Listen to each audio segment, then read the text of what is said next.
आमची पोरं लहान असताना 8-8 दिवस पोरांची नाही गाठ नव्हती मला. आणि आता लोक इतके खाली गेलेत की माझ्या मुलीच्या अंगात कपडे कसे याच्यावर लोकांची कमेंट्स आहे. याच्यापेक्षा काय वाईट पाहिजे.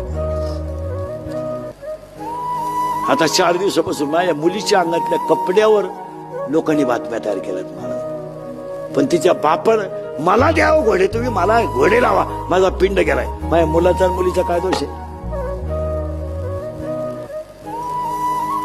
पण ह्या कॅमेरेवाल्यांनी 8 दिवसात माझं जगणं मुश्किल करून टाकलं. काय मला एक सांगा, मुलगी तुम्हाला आहे, तुमच्या मुलीच्या कपड्यावर एखाद्याने कमेंट्स केली, तुम्हाला काय वाटेल. आणि मुलीच्या साखरपुड्यात कपडे मुलीकडचे लोक घेतात, नवरदेवाकडचे घेतात का मुलीकडचे घेतात. मग कपडे त्यांनी आणले असतील का म्या घेतले असतील. मग एवढी तरी क्लिप टाकणाऱ्याला लाज पाहिजे ना. माणूस नालायक असावं पण किती.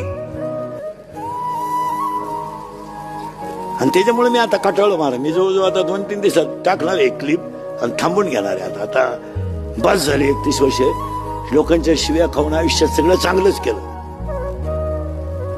आयुष्यात चांगलं, पण त्याचं फळ माझ्यापर्यंत ठीक होतं, ते माझ्या घरादारापर्यंत राहायला नव्हतं राहिलं.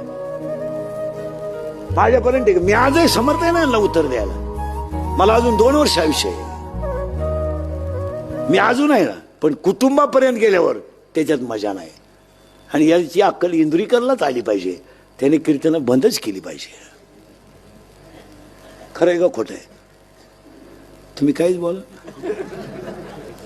हे त्याने बंद केले पाहिजे. त्याला लाज वाटली पाहिजे की आता कमेंट करणारे लोक बोलायला लागले, आता इंद्रिकडने फेटा ठेवून द्यावा, त्याचं त्याने चांगलं सांगावं. हा मी 2-3 दिवसापासून विचार करतोय. 1-2-3 दिवसात घेणार निर्णय मी. पण ते मजा नाही राहिली त्याच्यात. आता तुम्ही दुसऱ्याला काहीच बोलत नाही ना मला.